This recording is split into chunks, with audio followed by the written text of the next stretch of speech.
Here for the Mojave Invitational title match. Late frames already. Cortez Schenk taking on TJ Rock. In a tight contest, Tez will lead by 6 pins if he can convert the 7th pin here in the 7th frame.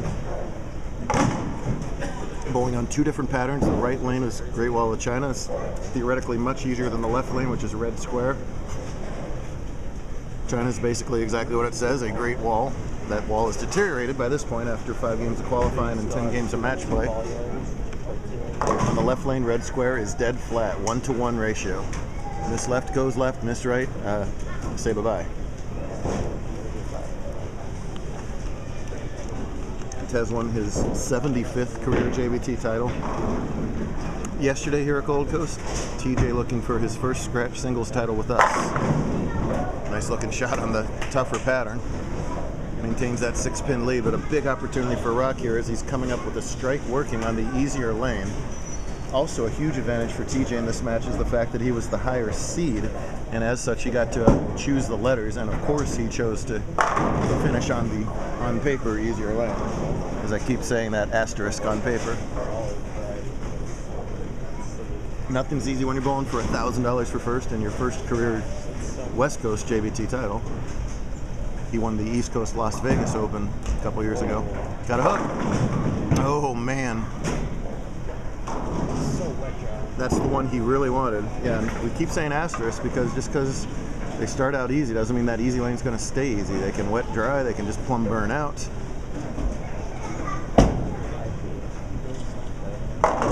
Meanwhile, to their right, Jafel Gafati and Marguerite Evans are playing in the handicap title match. As everybody here, look around folks, 2-time losers everywhere you look. Triple elimination, so they all have 2 losses, so that's why these are title matches no matter what. Look out. Whoa! Ho, ho. A sigh of relief from everyone else, and TJ doing everything in his power to calm himself down. TJ's got the skills to do to win titles in the scratch division. His biggest problem, and he's been learning, he's a younger guy, has been getting through the match play.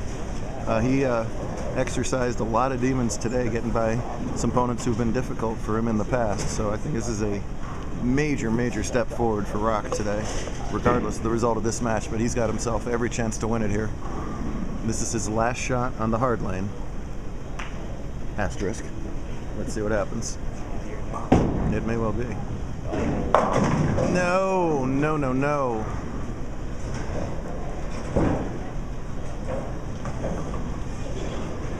Well, 410. Let's take a quick look at the count here. If he goes for it and whiffs them all, that puts him at a 3 in the count, which is the same thing Tez has.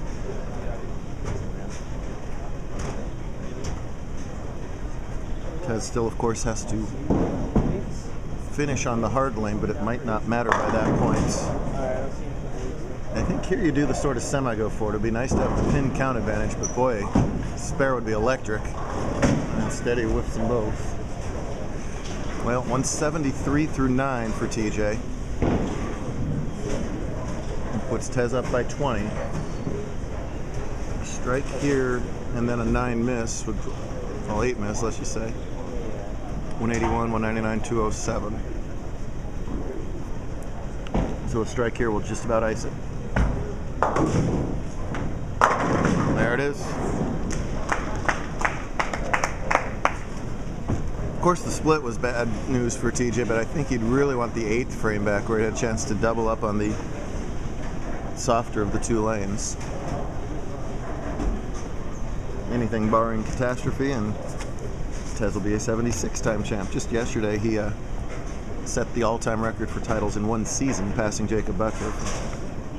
Knowing the way Jacob's bowling, he'll probably somehow come back and win 10 more junior titles. The way he's been going, who knows? We'll see. Well, now, hang the phone up here. Tez immediately looks up at the scoreboard. That's what we're doing, too. 6-2 is 197, 205. So 2 pins wins. Well, meanwhile, Marguerite does the same thing over here. That was almost the perfect catastrophe right there. He still wins it all by making either the 4-7 or the 6-10, whatever he chooses. A chop here, and Tez might lose his lunch.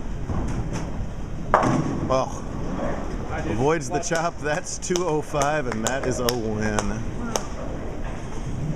He's waiting to see it on the scoreboard. He didn't believe it until he saw the number. Marguerite whiffs her big four. Wow. Match play, you got to stay in it. You never know when that big mistake is happening. Speaking of big mistakes happening, she never makes them. Del Warner, your girls' invitational champ this weekend.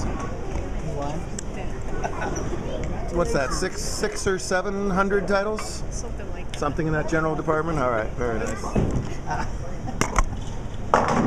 And TJ says, there it was, yep.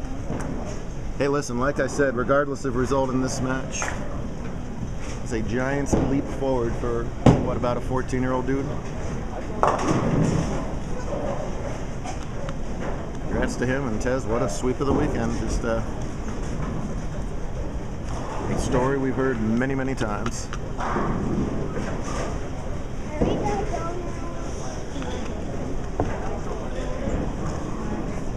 This 9-year-old finished 4th in the handicap division. Awesome. Sam Stewart was in 3rd.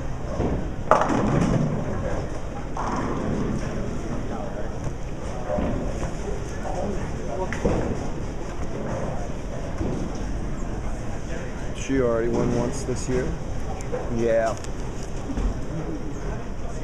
For the win, Adele and Tez and the winner of the handicap division will get one of these awesome pins signed by PWBA stars. Did you sign one of those pins? No, not yet. No. Senior Queens finalist. Wallaby Dad. The Beastess. She is.